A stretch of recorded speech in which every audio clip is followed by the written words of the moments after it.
Let's talk about our setup when we prepare for a trip, for a popping trip. And I'm just going to start with the trace and everything that I do in preparation with that trace. Now let's start with the line of the trace. The line thickness for catfish is extremely important. So depending on the size of catfish you'll target, you will adapt the thickness of your line, the strength of your line.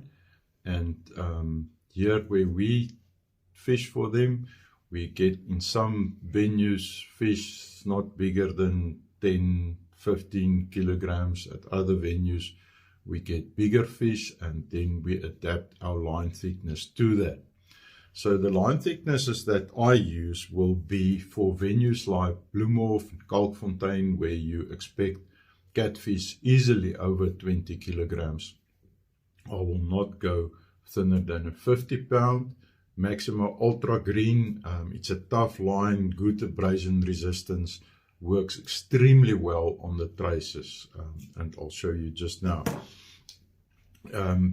Also, the 0.6, that is a 0.6 millimeter. This is a 40-pound line.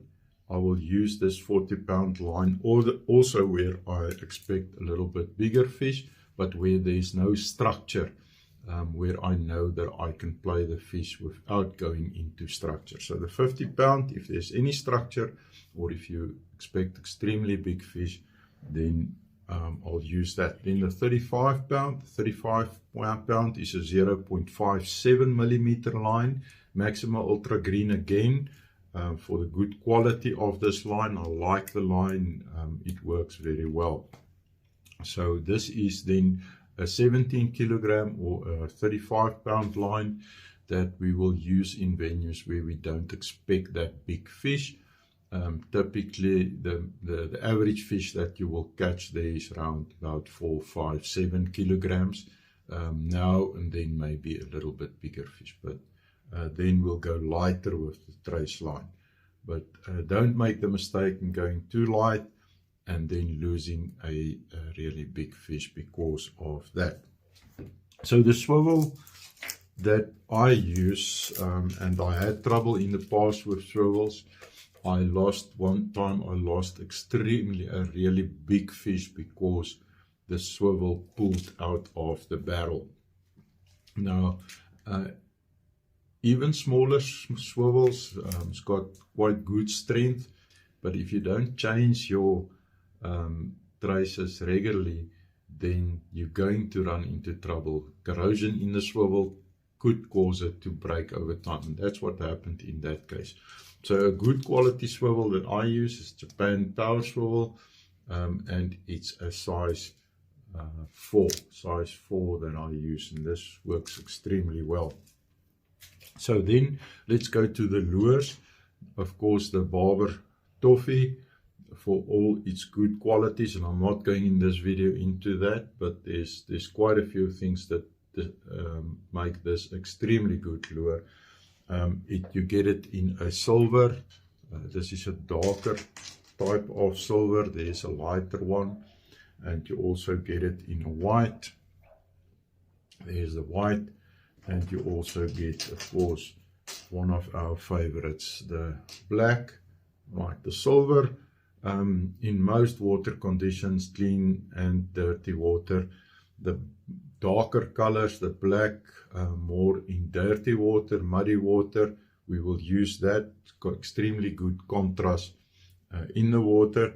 And then, of course, one of our really favorites, white, and especially in cleaner water or low light conditions, it works extremely well. You also get this in the bigger one. It's this one here. And I'm just going to weigh it quickly so that you've got an indication of the weight of this lure.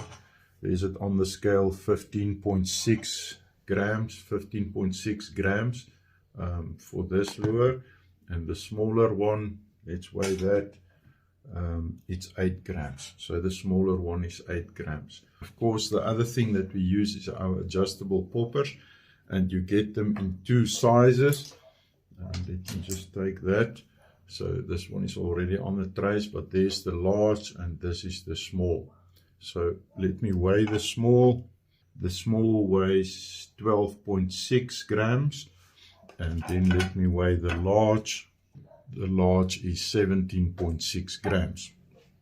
So how this works, of course, it's an adjustable popper like this, so you can adjust this trace length. So let's say you decide for that specific conditions that's your trace length, then you'll just put in the pin there. The taper on the pin and the taper inside the popper is designed exactly the same. You see it's a slow taper, so it's not going to pinch your line on one specific place. The Maxima Ultra Green also is tough and you don't damage it at all.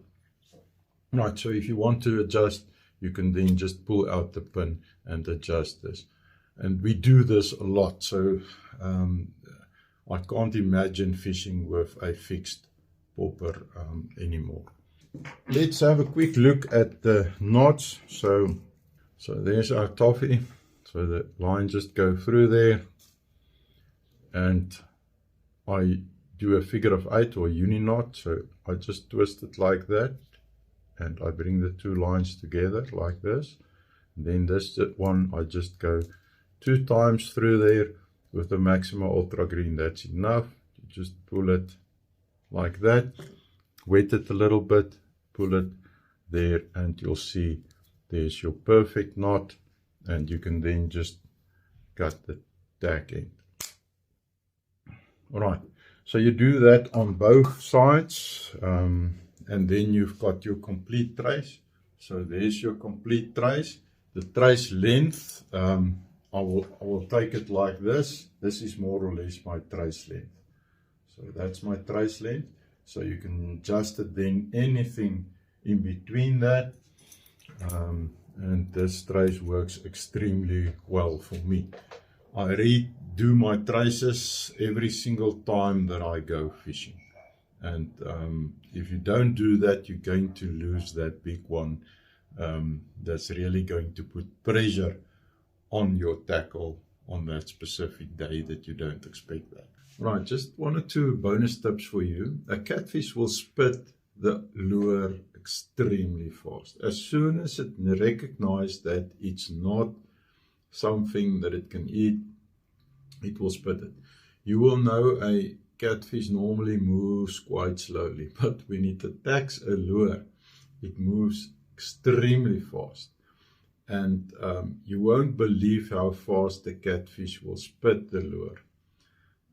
Now there's certain things that will help you. In this case with the toffee, there's this line, and when the catfish basically takes the lure, it will hook it on the outside of the mouth in many cases. You'll find that the outside of the mouth is softer, so you get better penetration on the outside, both from the top and from the sides and from the bottom. The inside of the mouth of the catfish is normally very hard, those plates, and it's difficult to hook it. But if it does sucks the toffee totally into its mouth, and when it knows that it's not a fish or something that it can eat, it will spit it. The line will trail, and it will in many cases hook it on the side of the mouth, on the inside. And you'll get hook up there as well. And then if it sucks it in deeper, it will in many cases hook it deep in the throat, and then you need a long nose just to take that out. That the toffee has got a soft structure, so it feels more like a normal fish, a small carp or a muddy or something. And also, of course, with the fingers there, you can add some smell. You'll use your favorite catfish dip there. I use that a lot when popping for them.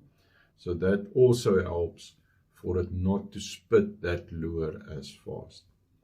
I hope these few things helped you. I'm going to do a video on the rest of the setup as well, the line thickness of the main line and the leader, as well as the piece of nylon in front of the leader in the next video. So look out for that, and yes, enjoy your fishing, and we'll talk again. Thank you and bye-bye.